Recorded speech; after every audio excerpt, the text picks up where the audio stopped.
welcome to this, I guess, spring day.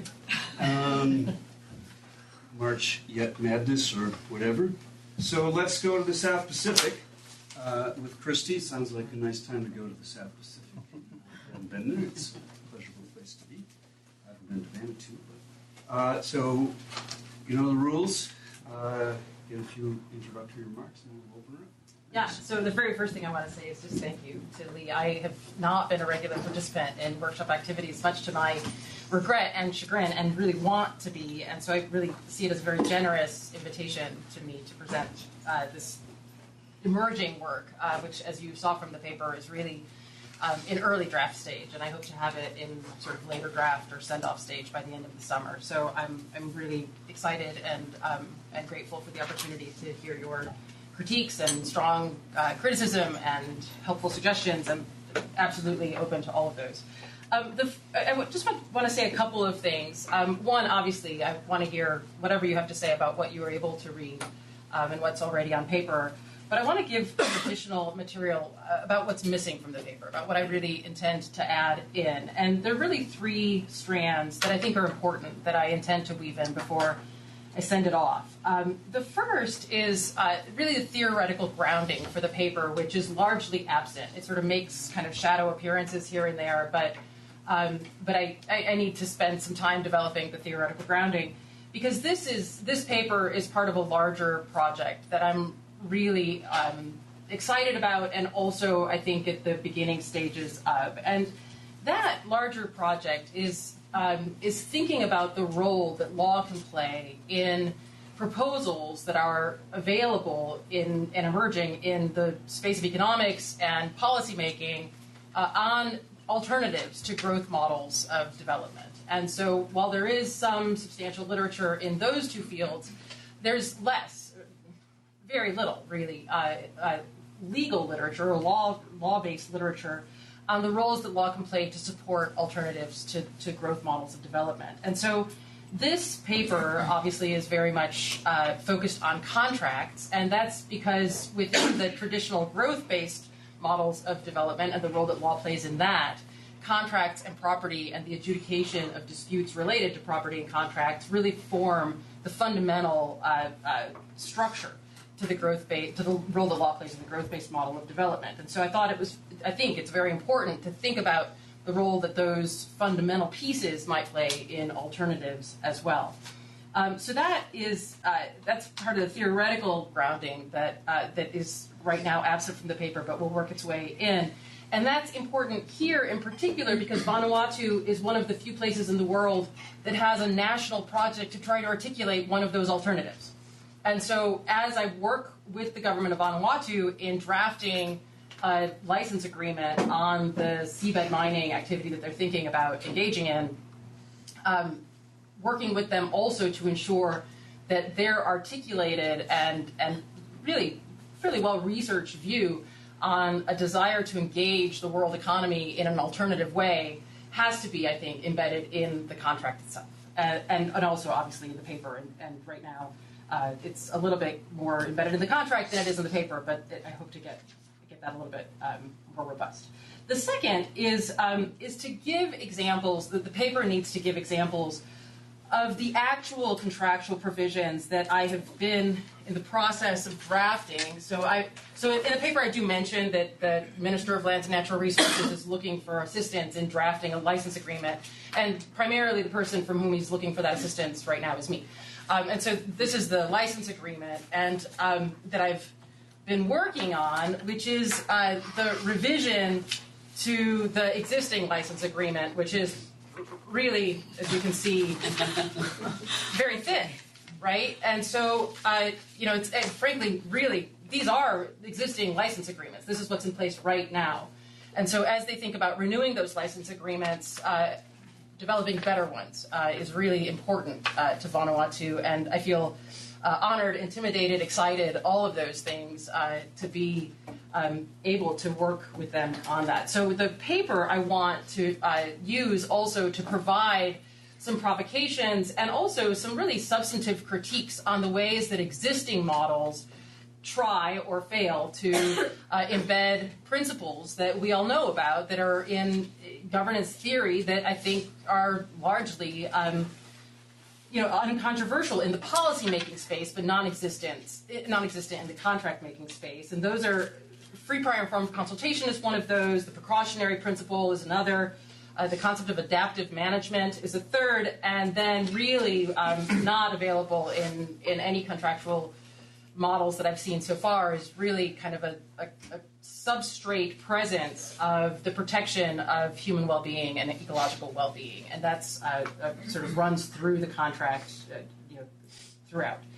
And then the third piece that I really want to embed that's not there right now is the field work that I've been doing in Vanuatu. Right now I've been there just twice, but I intend to go back and hope to go back. And I've been involved in the initial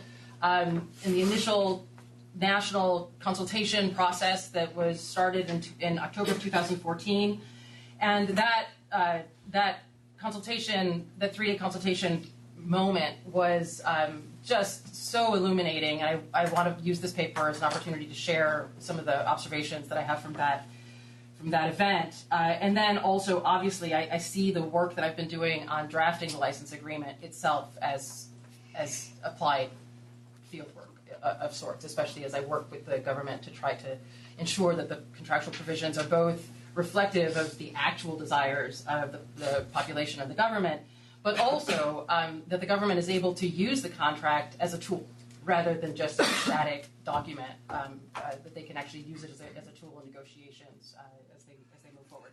So those are the three things that are missing from the paper, and I think that more or less takes up my 5 minutes. If I can take just two more, I drew these rudimentary drawings on the board. The one on the left, I think, would represent a location that has a very strong constitutional, regulatory, and legal substrate. Where you need a rather smaller contract, because a lot of the institutions that you need to ensure that there's good governance of a mining operation are found in the mining law, in the regulations, and in the constitutional structure. The one on the far right would be a place that ideally would look like a location like Vanuatu, where you have a relatively thin constitutional framework and legal framework and regulatory framework, and probably also sort of administrative bodies. And in that situation, you would need a more robust contract to try to get at the same governance over the same kinds of activity. Unfortunately, Vanuatu and lots of places like it look more like the space in the middle, where you have a thin constitutional structure, thin regulation, thin legal structure, and a really thin contract. And that just leaves an awful lot of space unregulated and open to impunity. So that's, I think, if we can just have that in mind, I think that'll help us to sort of be in the same place as we start talking. So thank you so much. I'm looking forward to your comments. Okay, I have a comment just on these figures, and could you expand just a little bit on why you think under these situations you want a bigger K? Because I first, I wanted to find out a little bit about Vanuatu, and so I went to Transparency International to find out their corruption index, and they didn't have one. But I Googled, and it seems like they're way up there as a corrupt place.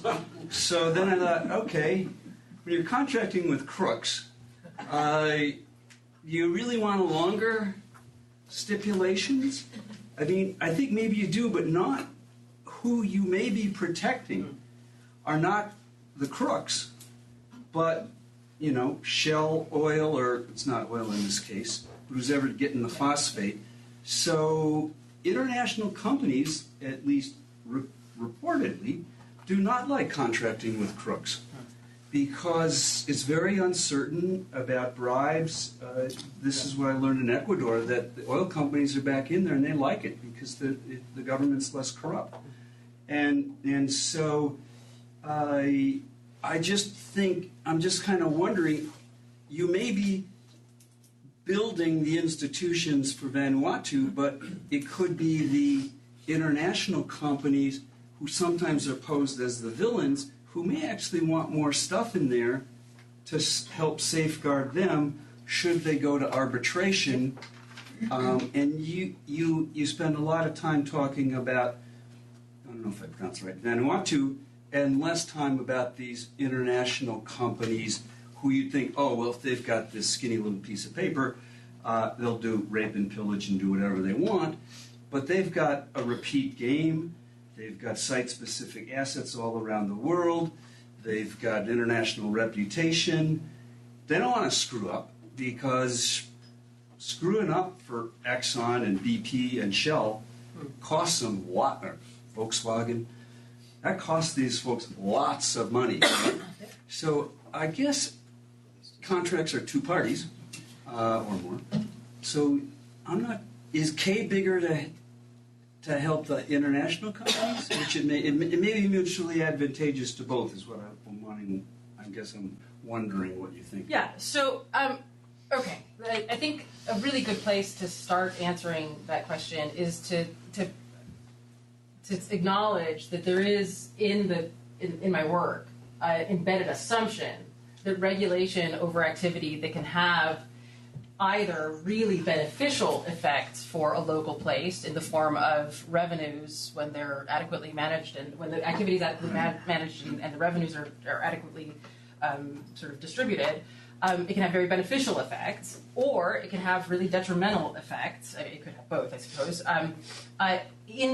In that context, it is my operating assumption that some regulation over that there's a certain level of regulation over the activity that is both necessary and desirable. Yeah. Right. So that's the first assumption. Now, on both sides. Yes, absolutely on both sides. And so the contract, as it's drafted, in fact, really does try to attend somewhat to the possibility of corruption on the part of the government. So it does try to attend to that possibility, because corruption can be as detrimental to the long-term well-being prospects of a population and its surrounding ecology as can a bad acting or company actor, right? So both public and private actors can have really bad effects for populations and environments.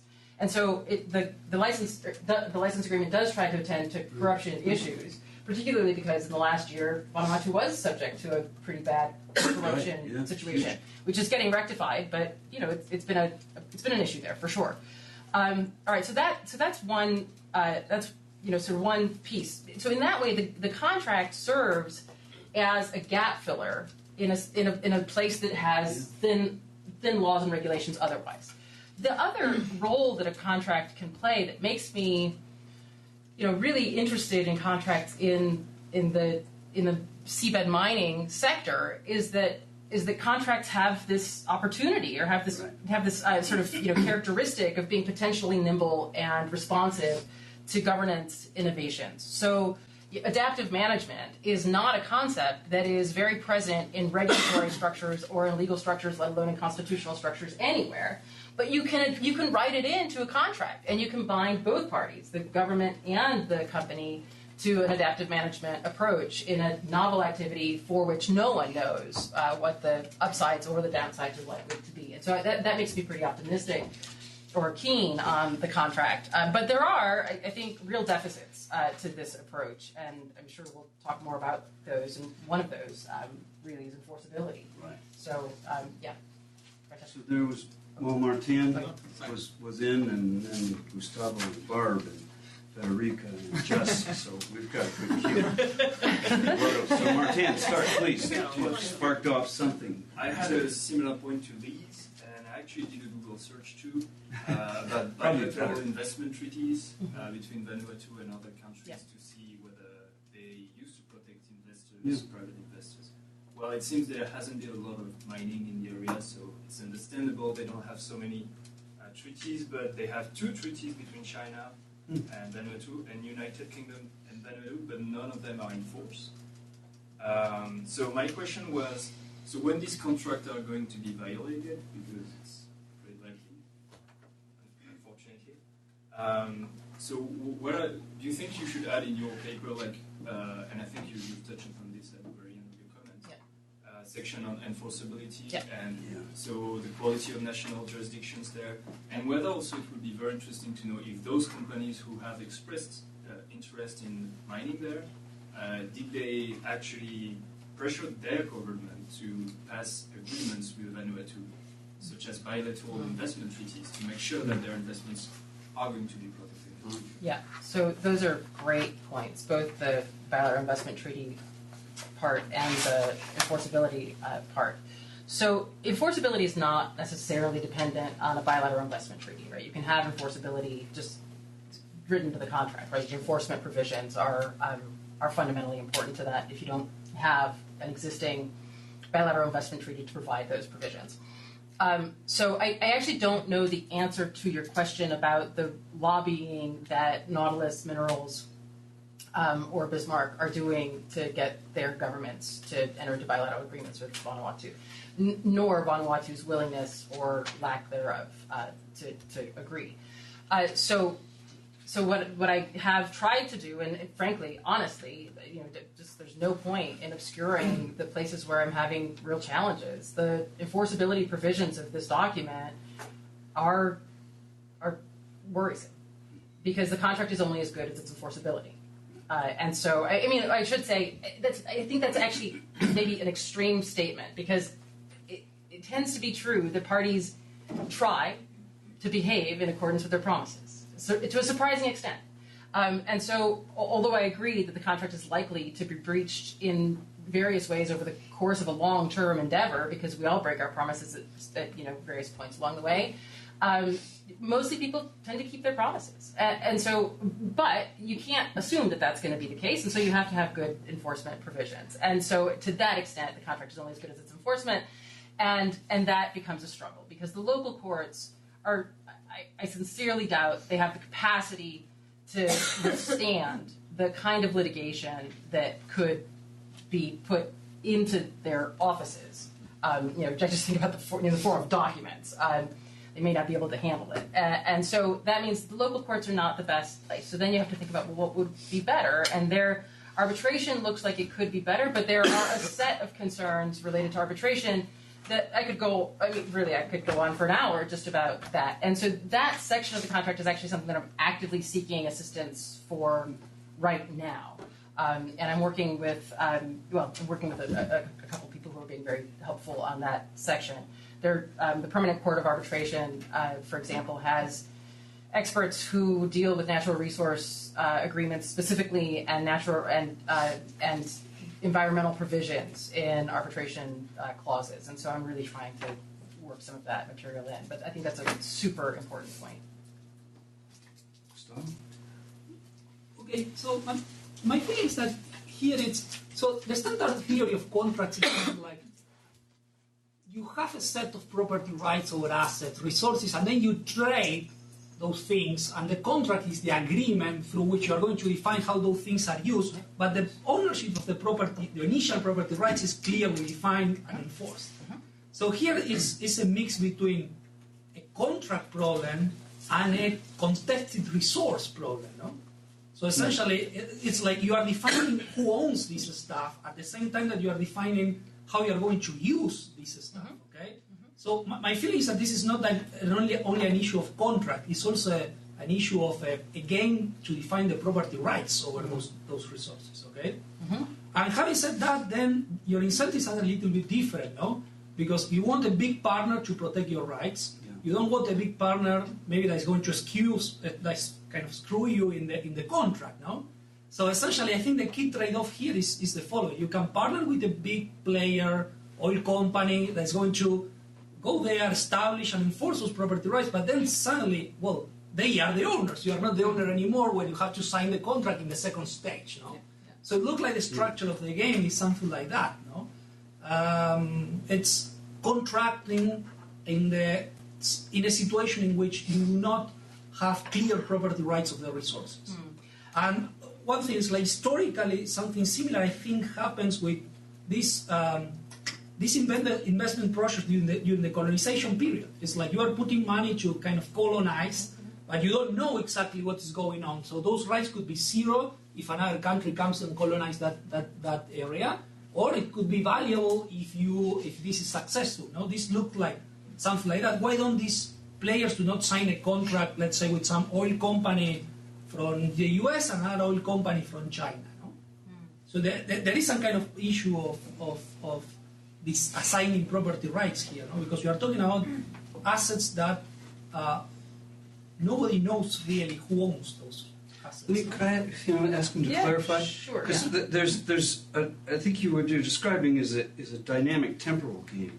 Yeah. So that in time period one, the property rights are, by definition, in the hands of Vanuatu.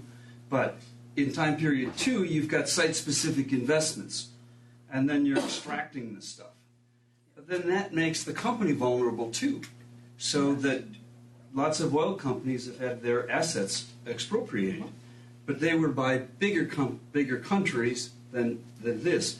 So I think it's a dynamic, but game in a sense, which is what you're talking about, contracting being a dynamic process. So did I get that right? That the contract and the property rights are being defined over time. Yeah, but I would be kind of somebody that is coming essentially from pure contract theory will say, well, here there are some elements of those, but there are also some elements of like a contested game. No? This is a contest over the definition of the ownership of those rights, even if these guys have some kind of initial claims. No, they are claims. No? Yeah.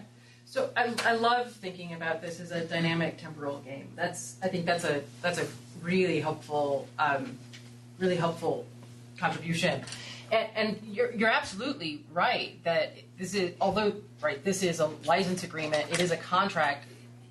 The reason that contracts and property and the adjudication over disputes over those things is the structure on which growth-based models of development are built is because you need to have property rights. And then you have to have a method for moving those property interests, right? And that's the contract. And so, and then obviously you can anticipate that there will be disputes. And so you need strong adjudicatory structures. So you're absolutely right that although what this paper is about is the role of contracts, the property rights are fundamentally, the property interests, let's say, are fundamentally at the center, at the heart of the contract that I'm talking about. So now I disagree that the property interests are contested because of a pretty stable international law about the sovereign interests and sovereign control over natural resources within the national marine territory, the economic zone, and the extended continental shelf. Right, those rules are fairly clear, and Vanuatu has, as well, without the existence of prospecting licenses or extraction licenses, they have sovereign control over those natural resources, and that's clear. Now, the companies that come in to contract with a country like Vanuatu, what they're looking for is a license to explore or a license to then extract and have control over those resources. And the license agreement has to make the which strands of the property interests pertain then to the company and which strands the country retains and how they share those property interests. Because at no point do those interests become entirely in the possession of the company, and nor are they any longer entirely in the control of the sovereign. And so that's really the role that the contract plays. Now, in many natural resource extraction contexts, the story that is told to the contracting government is that the reason that the company has to have more control over the natural resources rather than less, and be able to extract more value from the resources rather than share more, is because without the company, their knowledge, and their technology, the natural resources are as good as nothing. And that if there's too strong regulation and it's too difficult to engage there, or too unstable or too unsure, the company has the opportunity to go to any of the other places where they can find those natural resources. And that makes a sort of competition, a regulatory competition that the countries have been willing to engage in. I think that that's a fairly impoverished view of the situation frankly, because what you could easily turn that table and think about the value that the governments have, right? That the countries have, that the sovereign has, which is the natural resources, without which the technology and the machinery that the companies possess would be worth nothing. And so in that way, thinking about the actual value that each of those parties brings to the table, I think is super important in these contracts, because it brings us to a place where there's more equal bargaining power than I think has often been present in the room where these negotiations are taking place. So I think your point about property rights is absolutely right on. Yes. When you were mentioning earlier about wanting to add theoretical grounding, what I wanted to suggest is a literature that you might want to tap into. Mm-hmm. Great. This is in the area of institutional governance, comparative international, in situations where you're really concerned about whether a government can make credible commitments to not expropriate property from, in other words, how do you create an environment that's conducive to private sector investment? Now, the particular literature I'm most familiar with, but branches it has to do with, for example, you want to encourage private investment in network infrastructures, like public utilities. But the literature is very rich, and I think might be complementary here. It derives from, at its grounding, work done by Douglas North, an economist, the important work about why economies are different is because the institutional endowments are different. Mm-hmm. And then building on that, Brian Levy, Levy, and Pablo Spiller have done a lot of comparative international work, comparing differing governance structures across nations, in particular their effect on telecom sectors, which is why I'm familiar with it. But just briefly, why this is important here. They point out that, as you were indicating in your research, that nations vary in what they term as their institutional endowment. Yeah. What kind of constitutional structure, whatever. And so what they found, for example, that whether it's best to use contracts, statutes, some kind of administrative agency, the actual apparatus can vary considerably among countries depending upon what their natural endowment is, which includes both their legal norms as well as the cultural norms. And so whether or not a contract or license is the best method will depend upon the circumstances. Related to that was the fact that what was interesting, I found, was that certain countries like New Zealand and Jamaica, what really affected what was considered appropriate institutional structure to them was the fact that at that time, when they were doing their studies, both of these jurisdictions, their highest court was the Privy Council in the UK. And that provided a more independent final place of adjudication with a well-established, endowed history. Okay? So actually, they really get into a lot of detail about tracing. So it could vary from that. Now, in that respect, too, when you're talking about then taking that literature, and I think will provide some insights, even if you decide contracts, you have a choice provision. Like, what about your choice of forum clauses? If you have a dispute, what's the choice of the forum to dispute it? What's the choice of law? Considering that a downside of arbitration is that you don't create any body of precedent that then applies to future transactions. And so that privatizes the law in a way that's not necessarily good.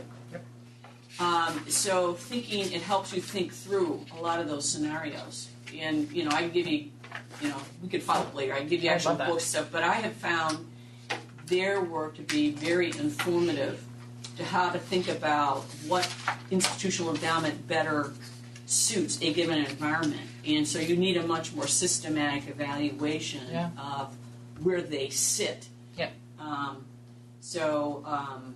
That's just, a suggestion about grounding it more in existing body of work. No, I think that's wonderful. So I will follow up with you on that for sure. Both, frankly, because the theory that is missing from that hasn't been written into the paper yet. Obviously, I have a good body of it, but it's just not been written in yet. But the theory actually grounds the contract too. And so that is super helpful. And there are people who've thought about this work in other sectors that that would be super educational for me, because I have found, especially because seabed mining, although it's mining, and so we think that it is analogous to mining, seabed mining is innovative, and it poses a set of risks that are, just not predictable right now. And so it's been helpful to me to look to models in other sectors as well. And so that's why I thought there might be enough complementary thing that for what they've done might provide insights. Absolutely. Brainstorm, I think that's great, and especially if they talk about arbitration and choice of forum, because I have that written into the document in a way that it might be fine. The one thing that gives me comfort on the arbitrate and the dispute resolution section of the license agreement itself is that the companies are going to be really interested in having a stable, predictable resolution of conflicts, mechanism written into the license agreement as well. And in that way, then the tasks that is really important for the government of Vanuatu is ensuring that whatever site that is for arbitration is one that has even the possibility of a couple of things: transparency, right? So because a lot of arbitration or the judgments of an arbitral tribunal are private, so there's no precedent setting at all. And there's subject corruption in choice of arbitrators. The majority of commercial arbitrators have commercial experience, and so it's not that they're bad and evil people. It's that they don't have an expertise in the management of environmental and natural resources or the well-being of populations. That's just not what they're trained in. And so that kind of bias is what I need to attend to in whatever choice of forum and arbitration provisions we select, for sure. Yeah. Jess? So I found this really, really interesting, originally because, as you know, Christy, I work a little bit about on this on land. And so one question I had as you were writing had to do with this question of free prior informed consent that you're hoping to sort of write into these contracts. Yep. In part because my understanding of that in sort of traditional land-based mining is that it is in part reliant on sort of the definition of a community and the relevant sort of people that can offer that consent. And often that's defined by concessionary boundaries, as you're aware. And so I'm wondering, in this context where people are not generally living out in the ocean, who constitutes that relevant group, and are they separate from the sort of sovereign standing of the nation? And how do you sort of think about writing into the contract the sort of differentiating between those and giving them some degree of comparable legal standing? So that's my first question. My second question has to do with whether you are considering or thinking about the role of the IMF or the World Bank. We've seen enforceability of contracts become a little bit more likely, for instance, if certain projects rely on funding from multilateral institutions because they can sort of extend their, monitoring and enforcement mechanisms to specific areas when that's the case. And, given sort of newness of this technology, that might not be a relevant thing yet, but I just would love to hear sort of your thoughts on that. Yeah. Okay. Excellent. So let me take your second one first, and then come back to what I think is the more interesting comment, which is the first one. It would be the World Bank that would be involved, and it would be involved through the International Finance Corporation, which is the part of the World Bank that provides financing and technological support to private actors who are investing in developing nations. And so that would be the International Finance Corporation that would be engaged in a project like this one if what they were doing was extending loans to one of the companies that was engaging in Vanuatu.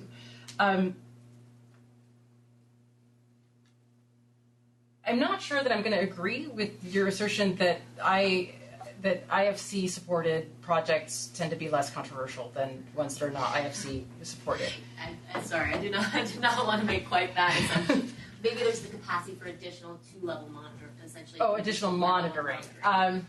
Maybe. That might be, and I will say that I don't have empirical reasons to believe that's true either, unfortunately. So in the one place that I've worked where the IFC was involved, they provided neither sufficient initial due diligence to categorize the project as sort of environmental and social, to put it into the right category of harm, it was always miscategorized as being less harmful than it was actually likely to be.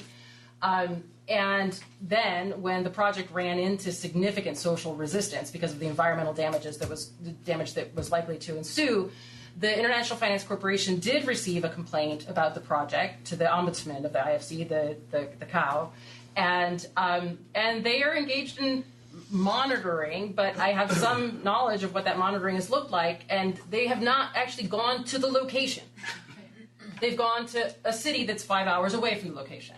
And that is, so I don't know. I don't know whether the IFC would be helpful in this situation or whether the IFC would actually just be a route through which to facilitate the investment in a fragile location. And that worries me more than maybe some of the concerns that you have.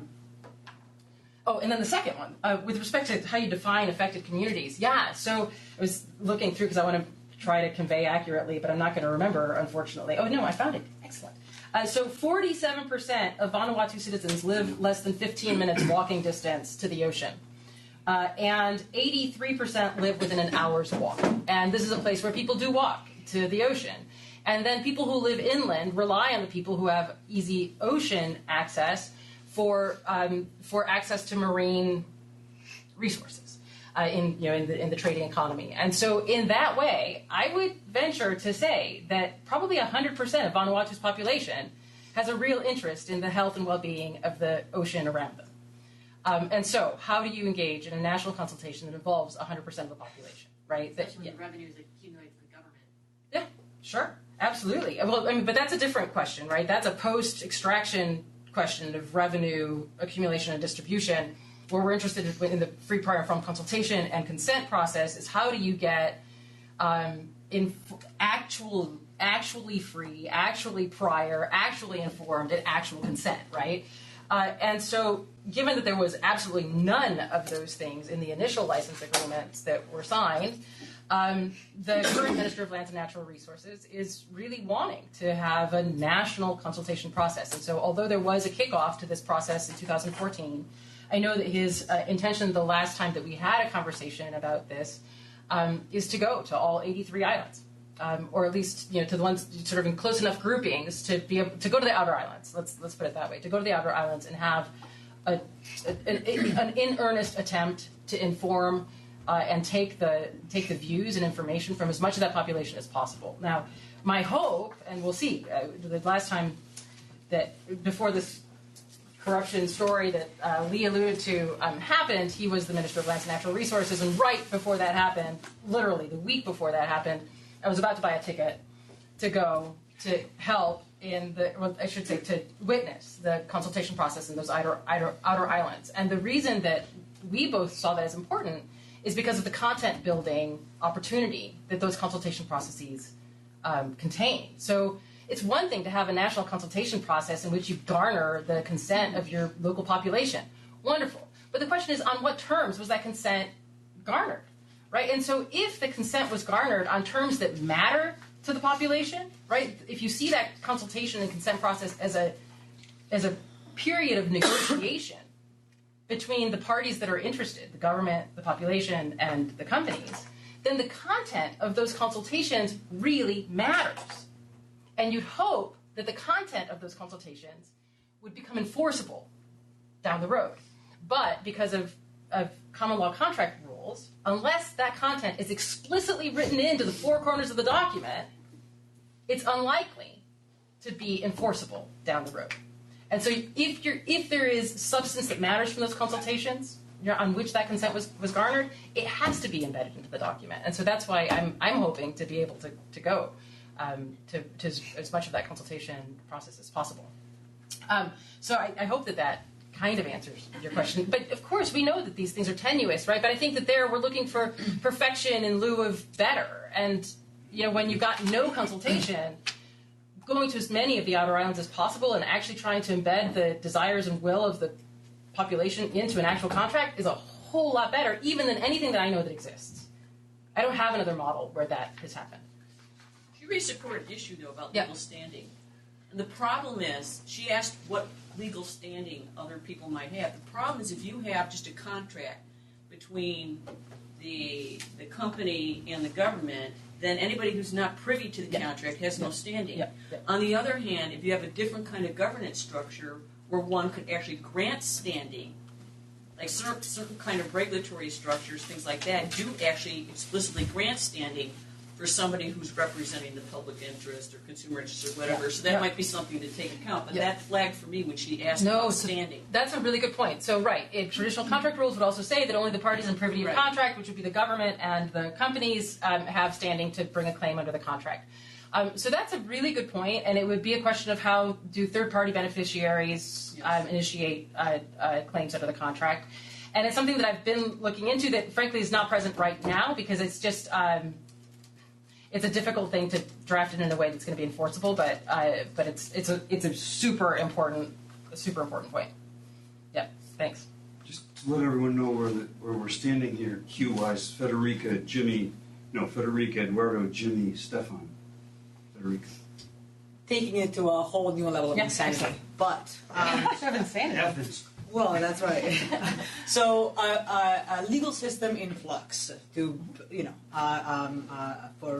not to say unable to enforce this kind of provisions. A desire for participation by a larger group of stakeholders and a desire to weave. To go beyond the growth model in terms of the provisions that the contract is going to include. What if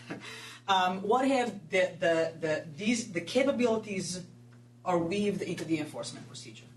What if there are ways? I completely understand that this is total insanity given the kind of like importance of the stakeholders involved. But what if the new tribunals are created in order to enforce these claims? Tribunals that they give legal standing to not only the crooks in the government or the all-powerful international mining companies, but tribunals that weave or include the interest of those populations that you're thinking of involving simply in terms of consultation, which will already be massive. So this is just throwing it out there, and I don't think it's feasible. But in order to start thinking about new ways of solving those problems that we've seen over and over in the context of land mining, where not contracts between governments and big companies are just not going to give populations anything, and you can do as much social and corporate responsibility as you want, but that's just not going to happen in most cases.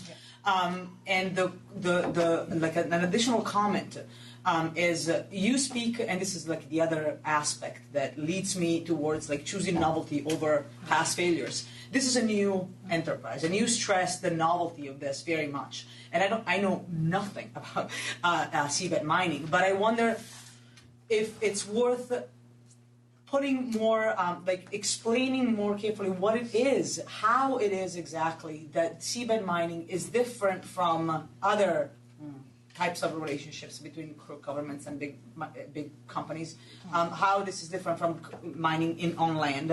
And I understand that much of it is how little we know. But there's going to be impacts that are health-based, environmental-based, governance-based. So within broad categories, we can see similar issues arising from land mining and seabed mining, for example. But stressing the distinctiveness of seabed mining, to me, requires some sort of a getting deeper into how, what exactly is it that makes this enterprise distinctive, such that we can better understand how to regulate the process. Sorry, this was very... No. So, the first set of your points, I think, is right on, and I think it's actually consistent with what we were talking about just immediately before your comment, which is how do you give third-party beneficiaries to the contract standing to bring claims, and how do you define, sort of legitimate claim? And I think all of those issues are super important. And it's just not there. I've been doing work trying to figure out how to do that, but it is tricky. It's difficult. So that, I think, obviously that part is going to need additional work. Now, the question of sort of the distinctiveness and the similarity to existing activity. I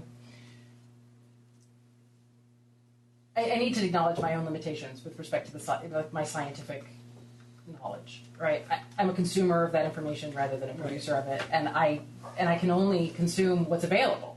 And much of the scientific knowledge about the effects of seabed mining, not surprisingly, is being produced by the companies that are wanting to engage in it.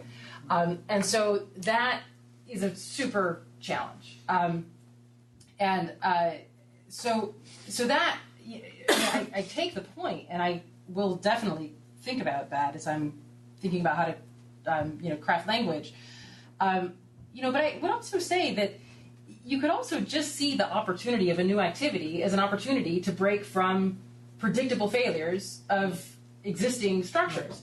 So we know when we set up a new large-scale mining activity that maybe the 15 or 20 or 25-year license will go forward without a hitch, maybe. But there are so many examples of environmental harm, social harm, health harm, educational harm, cultural harm, so many of those examples that I think to not see those as predictable consequences of that activity is just naive at this point. And so then when you bring it into a whole new fragile environment that is, relatively pristine, why continue with a model that we know doesn't work sufficiently to protect? But insofar as those who give verdicts on those contracts are the crooks themselves, and those who have an obvious commercial interest in continuing the exploration or the mining itself, then it's hard to weave in the interests of others. I hear you. Yep. No, I think that's a really good point. I'll definitely think about it. Absolutely. Thank you. Okay, we've got a long queue, so let's collect a few questions before you get to answer. Okay. Someone told me of a new forum that I want to ask about. It was James Scott. He said, don't let the presenter answer any questions. Okay. That we just talk about the paper for an hour, and then you get 15 minutes. I'll take No. Let's collect. I'm thinking next year as an experiment model, we might want to think about it. You're doing it right. Implement it right now. No, I didn't say 7 that. minutes. I think your responses are great. So, Eddie, you, then I've got Jimmy, then I've got Stefan. So really enjoyed reading it. What came to my mind, and for you to consider here, was the work of Vincent Ostrom in the article of the Alaskan Constitution on Natural Resources. And particularly the way he went about turning the table from being the expert to be a facilitator there. I think reflecting on that and actually how the whole process went may be a useful experience, independent of the paper. So that was the first thing. The other, in terms of a suggestion, before I talk about some suggestions of the paper, Gwen Arnold was a student here until recently. She has a really interesting study on the way the technology change that allowed fracking sort of changed the nature of that common pool resource. And so it's a really nice analysis of the technology change in the common pool resource. What's the person you mentioned? Gwen Arnold. Really, she has some interesting papers on that I think would be useful.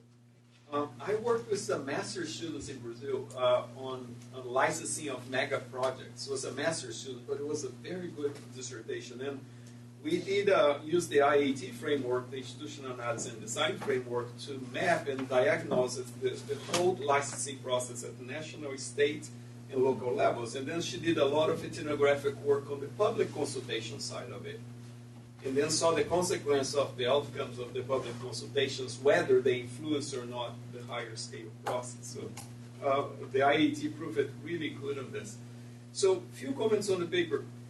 I had the same reaction as Frederica. At the beginning, I thought that perhaps if you could expand a little bit on why is it different from petroleum exploration, sea-level petroleum exploration. So just addressing that difference, between a common practice of mining and the other resource that you're talking about would help situate why is it so so different. The other thing that I saw is that you could perhaps take the Cook Island example, which you just mentioned, and it has been in place for 7 years already. So are there any lessons from that? Are there any reflections from that that could be useful to interpret your case? So I think expanding that example would be helpful at that stage. And at the end, I think you could reflect more on the broader implications of your case. Because this is setting the precedent for a much bigger problem. And I think if you come back and reflect on that, step back on your role of the contractor kind of consultant here, think more broadly about the unknowns and the implications of the unknowns will situate the paper, I think, really nicely more broadly. Jimmy. Okay, so I really think this is really interesting and certainly going down a direction in many ways I hadn't thought about. But and this my comment depends on who you're trying to communicate to, but it's also consistent with the last couple of comments. As I was thinking about this, I'm thinking, well, what are these? This is a very sort of simple, naive world, but to some extent, the paper, again, depending on who you're trying to communicate to, is in some ways early on lets the reader know what type of issues you're dealing with. And at least to me, these contracts are primarily, broadly speaking, over rents, who gets them, and ecological damage. Those are the two things. And I think you could point this out to the reader. And then, to me, this kind of fits in, I think, with what Frederica, I keep looking at the little k and the big K. And I really don't still understand why is there a need for a difference? I mean, so I think that's a really good idea, but then it leads the reader into, so what would be missing in the little k that needs to be added to the big K in this particular case? And so from the beginning, you get the reader a sense of kind of direction I think you're going. And right now, I think that's kind of missing in the paper. I'll stop there. That's awesome. Stefan? Okay, so I'm coming at this as a reformed commercial litigator, where I dealt with contracts on the end where everything was pear-shaped, right? So in addition to standing, which was going to be my initial point, there's also, I think, the consideration of feasibility of challenging it. So if I'm a person who walks 15 minutes to the coast because I don't have a car, and I'm going up against the giant multinational corporation that has really good lawyers and a ton of money, and my government may or may not be in cahoots with me, and even so, it's a cash-strapped country. Standing's only part of that, right? So a lot of it's going to depend on the disparity you get in resources, both monetary and the type of representation you have. And so that would be something that if you want to make it equitable, you'd have to figure out how to get around that. Otherwise, if I'm the big corporation, and also not only that, it's is this a plaintiff pays kind of jurisdiction or not? If I'm responsible for the losses that my lawsuit will bring to, I could be staring at $2 billion worth of losses. I'm the fisherman. What am I going to do? The other thing would just be there's some literature that I've come across very briefly, and so I don't know how broad or wide it is, but involving in Africa, you have people who want to open up resorts in communally owned land. And so that has to be negotiated. And so somebody comes in and says, I'd like to take your traditional tribal lands and build an 18-hole golf course that you'll never be able to afford to use. But there's promises and there's representations made, and there's people who stand to gain and lose from that. And there's a lot of interplay about, sort of arms the opposite choice, right? So either you come here and I lose grazing land, but if you don't come here, there's no money comes in at all. And so there's some literature on that that may or may not be relevant. I'd be happy to do that too. Sure. Want me to collect them? Yeah, sure. Okay. I don't know. You two here, and then Bill? Okay. Either one. Oh, so you might have already thought of this, but based on what's on the board, part of the attractiveness of the contract model in this case seems to be both it's a shortcut to actually building up another otherwise workable constitutional and regulatory framework, and in this case maybe also like a nice circumvention of the corruption and whatever other framework is already there. And then so you probably looked at this literature, and but there's another model on a smaller scale that would address both. I think the contract as a useful shortcut, the consent process, and the standing issue. And that would be community benefit agreements, where that's so you have usually it's a local government. Sometimes it's based on public or government-owned resources. Sometimes on it's like a concession agreement, and and the contract is with the local government, private business, and local community groups, environmental groups, or whatnot. So in that case, first of all, the government's only acting as in sort of a more defined market participant kind of way, and it's not acting as a steward or a representative of these other groups because they are parties to the contract themselves, and they have standing since they're parties to the contract themselves. And then that leaves apart the whole problem of sort of identifying these interests or groups. And for that case, though, I think there's no way of getting around the fact, also to address the power imbalance thing, that you just need a lot of civic organization. But if that's sort of if you're doing a CBA model and that kind of organization is sort of a necessary prerequisite to actually constitute the actors who would be parties to the contract, then in some ways I think maybe that's like a really good solution.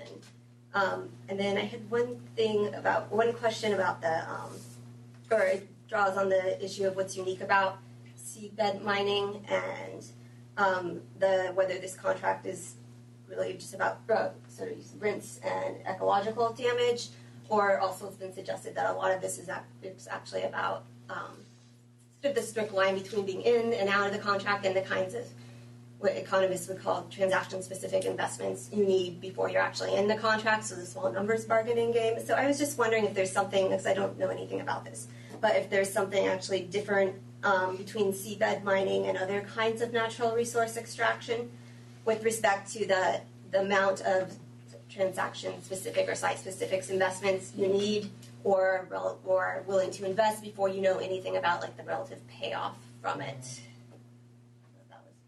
And I will make this very fast. You have talked about international commercial arbitration and the degree to which the arbitrators generally come out of the commercial world, but you also probably know that in the international investment treaty context, right now there's a battle over whether it's going to be commercial arbitrators who are primarily involved or whether it's people coming out of more of a diplomacy, governmental focus. And right now, I'm aware that there are folks who are urging that we think not just in terms of arbitration, going straight to an adjudicative process, but building into the dispute resolution clauses conciliation and mediation, right? So I was wondering whether that was something that you were thinking about, and also as part of this general battle between the commercial versus diplomatic approach, there are people who are urging that mediation should entirely fit within an adjudicative sort of framework, but then there are others who are urging that the consultation process that you've described going into this contract, that a similar sort of consultation could occur during mediation, where there would be reaching out to others. And then one last question for you. You've described the consultation process going into the contract. Will representatives of the corporations be involved? Yep, great. Bill? In addition to comparing seabed mining with land-based mining, I was wondering about comparing it with fishing and the relative capacity of countries to, you write about the capacity of a country like Vanuatu to enforce its zone as opposed to a country like the United States' ability to enforce its zone. And I just wonder whether there are lessons to be learned from efforts to control overfishing. Oh, yeah, sure. That could be imported into this. Awesome.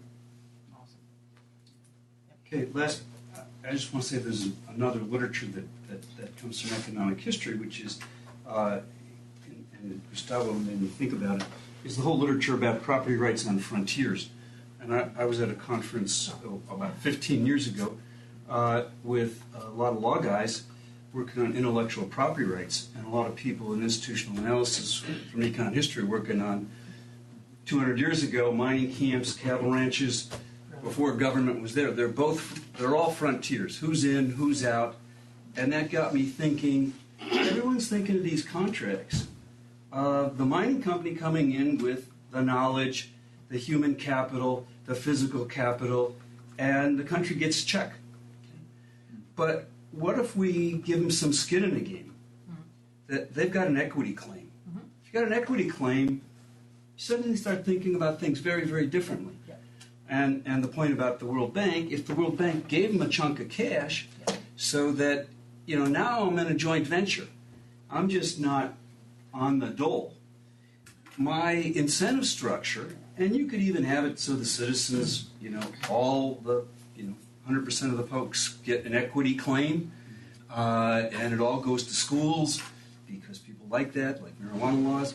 So but I'm thinking the skin in the game thing of an equity claim hasn't been thought through as much as I think it could in some of these international, where it has been done is what Barb mentioned in telecommunications. So when they privatized telecommunications, like Telebras in Brazil, the government made sure they still had a significant share, and that gave the private investors like me at the time a guarantee that ex post the government of Brazil is not going to expropriate regulatory-wise because they've got a big equity claim still left, like 40%. So, I'm just wondering as another off the chart, as Federica said, a different model that hasn't been thought about too much in these mining contexts. So you got 30 seconds to answer all of these questions.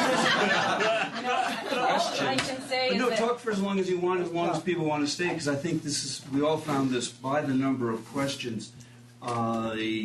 You're in, frontier. This is really exciting stuff. So the questions have been from a wide disciplinary perspective. So talk away. I'll be curious to hear. I just want to say thoughts. thank you. I've been looking forward to this since I scheduled it, and Haven't slept a wink in a no, year.